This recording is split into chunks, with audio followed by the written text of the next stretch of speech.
Hello बच्चा बड़ी। तो चलिए स्टार्ट करते हैं trigonometry. Class 10 trigonometry board exam में 7 मार्क्स का वेटेज है इसका। ठीक है।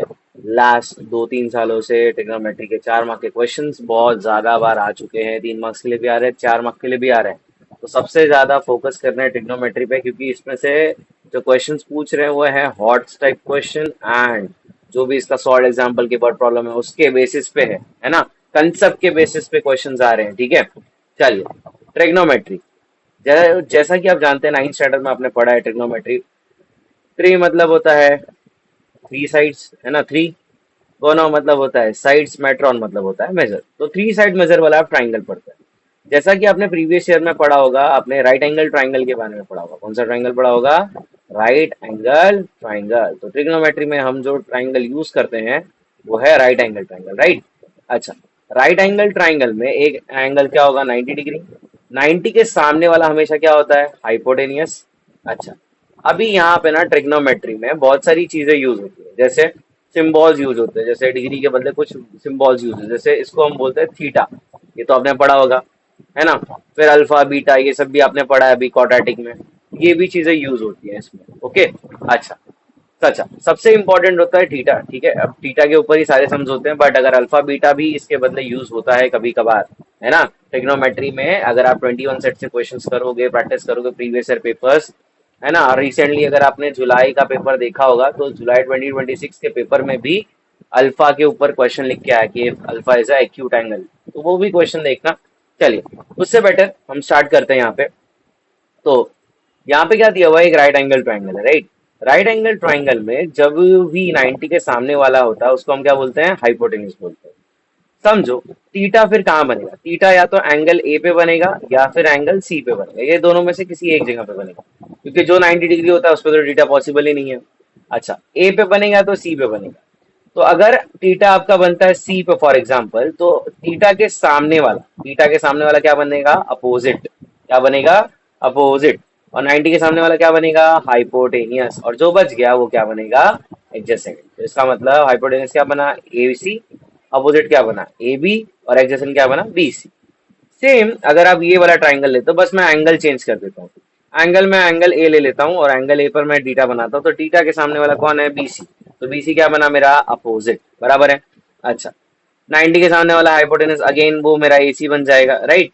फिर जो बचा कौन? A B. तो ए बी मेरा क्या बन जाएगा? एडजेसेंट। होप सो इतना क्लियर है। अच्छा, 9th स्टैंडर्ड में आपने ना कुछ फॉर्मूलाज पढ़े थे, चलिए थोड़ा सा देखते हैं। फॉर्मूला क्या पढ़ा था? O H A H O ए, ये नाम सुने होंगे, साइन कॉस टेन, है ना। लास्ट ईयर आपको सिर्फ ये नहीं था, कोसेक सेक कॉट ये सब आपने यूज नहीं किया था, बट आप इस साल इसको भी यूज करने वाले हो। चलिए देखते क्या है। साइन थीटा में कौन सा फॉर्मूला यूज होगा? O H. कॉस में यूज होगा ए एच, एंड टेन में यूज होगा ओ ए। तो मैं तो भाई इसको ओ ए ओ आ बुलाता हूँ, या फिर आप इसको एक छोटा सा कीवर्ड से भी याद रख सकते हो कि only halwa after hardest of algebra. समझा? Only halwa after hardest of algebra. ठीक है। चलिए, या फिर एक दूसरा कीवर्ड है यहाँ पे, देख रहे हैं क्या लिखा है? SOCCAHTOA। ओके। चलो, साइन थीटा का फॉर्मूला क्या होता है? Opposite upon hypotenuse. तो साइन का उल्टा कौन होता है? हमेशा कोसेक। क्या होता है वो? उल्टा। उल्टा मतलब हाइपोटेनियस ऊपर, अपोजिट नीचे। तो क्या आएगा? H upon O। कॉस का उल्टा कौन होता है? सेक। तो कॉस का फॉर्मूला क्या है? एडजेसेंट साइड अपॉन हाइपोटेनस, तो ये हो जाएगा हाइपोटेनस अपॉन एडजेसेंट।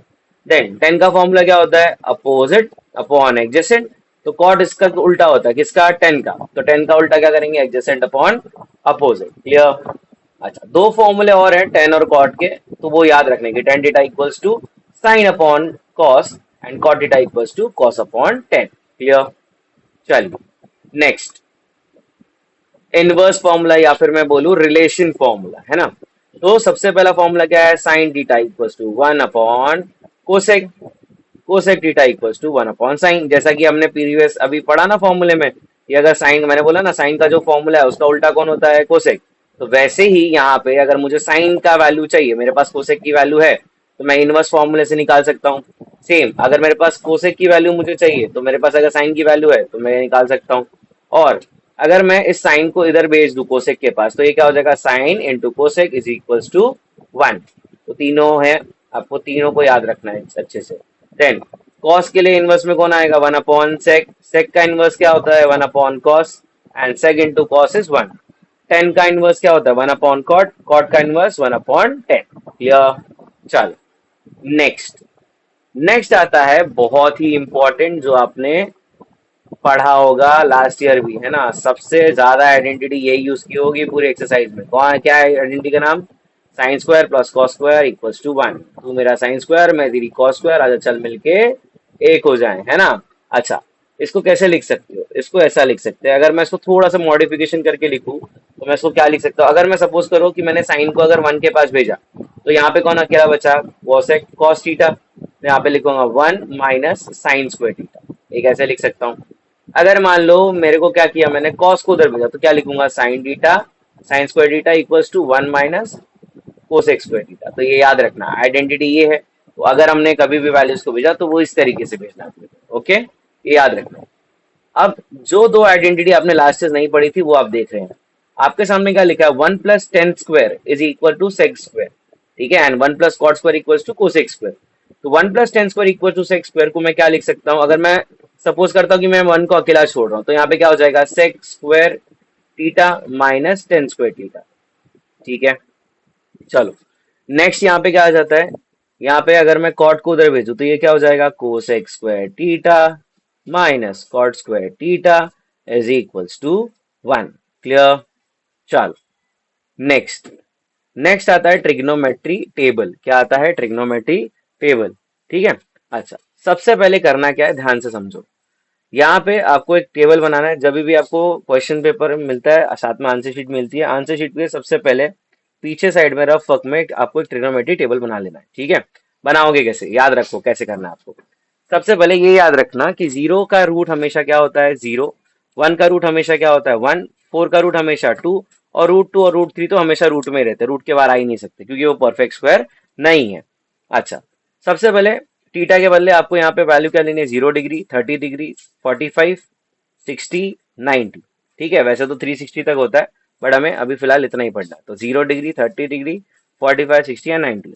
सबसे पहले उसके ऊपर आपको लिखना है 0/4, 1/4, 2/4, 3/4, 4/4। सबके ऊपर है ना रूट लगा दो, क्या लगा दो फिर, रूट लगा दो। ठीक है, तो आपने वैल्यूज लिखी, आपने सबके ऊपर क्या लगा दिया, रूट लगा दिया। ठीक है, रूट लगाने के बाद क्या करना है, ध्यान से सुनो। सबसे पहले मैंने यहाँ पे क्या लिखा, देखो पढ़ो, पहले डिवाइड फिर रूट के बाहर, पहले डिवाइड फिर रूट के बाहर। अब सिंपल सी बात है कि 0/4 है, तो अगर न्यूमरेटर तुम्हारा 0 है तो आंसर सीधा सीधा क्या आएगा, 0। 1 का रूट क्या होता है, 1 ही होता है, डिवाइड तो होने वाला नहीं है 1 और 4। और 4 का रूट क्या होता है, 2। अच्छा, 2 और 4 डिवाइड होते हैं, तो 2 1 जा 2, 2 2 जा 4, तो आंसर क्या आएगा, 1/2। √3 किसी का परफेक्ट स्क्वायर नहीं है, तो ऊपर तो सिर्फ क्या बचेगा, √3। लेकिन 4 किसका परफेक्ट स्क्वायर है, 2 का। 4 और 4 हो जाएगा कैंसिल, आंसर क्या बचेगा, 1। √1 आएगा, तो √1 का आंसर क्या होता है, 1 ही होता है ना। तो पहले हमेशा याद रखो, पहले क्या करना है, पहले डिवाइड फिर रूट के बाहर। और ये भी याद रखना है कि कभी भी न्यूमरेटर अगर मेरा 0 है तो आंसर 0, अगर न्यूमरेटर मेरा 0 नहीं है, डिनोमिनेटर अगर मेरा 0 है, तो answer can not be determined. अच्छा, यहाँ पे देखो मैंने क्या लिखा है, यहाँ पे लिखा है sine theta, cos theta and tan theta, उसके बाद कोसेक, सेक और कॉट। इसके बाजू में ना मैंने कुछ फॉर्मूलेज लिखे हैं। ठीक है, इन फॉर्मूलेज को बहुत अच्छे से याद रख लो, है ना। चलो, जो पहले तुमने टेबल को सॉल्व किया, ऊपर वाला जो है पार्ट तुमने सॉल्व किया, जिस जो जो तुम्हें वैल्यू आई उसको यहाँ पर लिख दो। तो पहले टेबल में पहले क्या आएगा, 0 आएगा। दूसरे में क्या आएगा, 1/2। तीसरे में क्या आएगा, 1/√2। ठीक है, फिर नेक्स्ट में क्या आ जाएगा, √3/2, एंड लास्ट में क्या आ जाएगा, 1 आ जाएगा। क्लियर है। जो आपने साइन को सीधा लिखा है, जैसे लिखा है, कॉस कॉस क्या होता है, उसका उल्टा लिखने का, उल्टा मतलब पीछे से चालू करने का। तो पीछे से क्या लिखेंगे, 1, फिर लिखेंगे √3/2, फिर लिखेंगे 1/√2। ठीक है, फिर लिखेंगे 1/2, और लास्ट में क्या लिख देंगे, 0। अब यहां से फॉर्मूला वाला पार्ट चालू करना है। 10 का फॉर्मूला मैंने लिखा है साइन अपॉन कॉस। क्या लिखा है, साइन अपॉन कॉस, मतलब 0/1, तो आंसर क्या आएगा, 0 बराबर है 1/2, √3/2, √2 √2 टू टू कैंसिल, तो क्या बचेगा 1/√3। सेम यहाँ पे भी 1/√2, 1/√2, √2 कैंसिल, तो 1/1, आंसर विल बी 1। टू और टू कैंसिल, तो ऊपर क्या बचा सिर्फ √3 और नीचे बचेगा 1, तो डायरेक्टली आप √3 लिख सकते हो।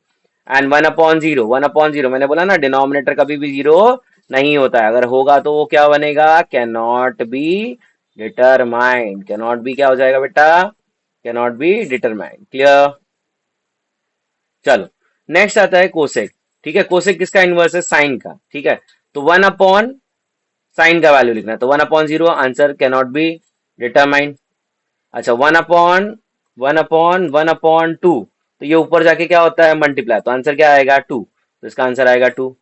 इसका आंसर क्या आ जाएगा, 1/1/√2 है, तो ऊपर आएगा √2। अच्छा इसका है √3/2, तो क्या आ जाएगा 2/√3, उल्टा लिखने का, 1/1, तो आंसर 1। फिर सेक किसका उल्टा है, कॉस का, तो कॉस के ऊपर क्या दिखा है, यहाँ पे क्या दिखा है, 1 लिखा है ऊपर, है ना, तो यहाँ पे 1/1 इज 1। फिर लिखा है √3/2, तो यहाँ पे क्या लिखेंगे 2/√3। सेम जैसा हमने साइन के लिए लिखा फिर कॉस को लिखा उल्टा, वैसे ही सेक को लिखा फिर कोसेक को लिखा, वैसे ही सेक को उल्टा लिखना है, तो यहाँ पर आ जाएगा √2, फिर आएगा 2, फिर आएगा can not be determine. Then आता है cot.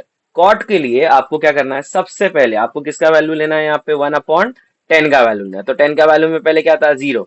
1/0 is always can not be determine, right. अच्छा देन वी हैव 1/1/√3, तो आंसर विल बी √3, बराबर है। नेक्स्ट क्या आता है, 1/1, answer will be 1। 1/√3, simple 1/√3, can not determine रहेगा, तो लास्ट में क्या लिखने का, 0। होप सो इतना क्लियर है आप सभी को, है ना।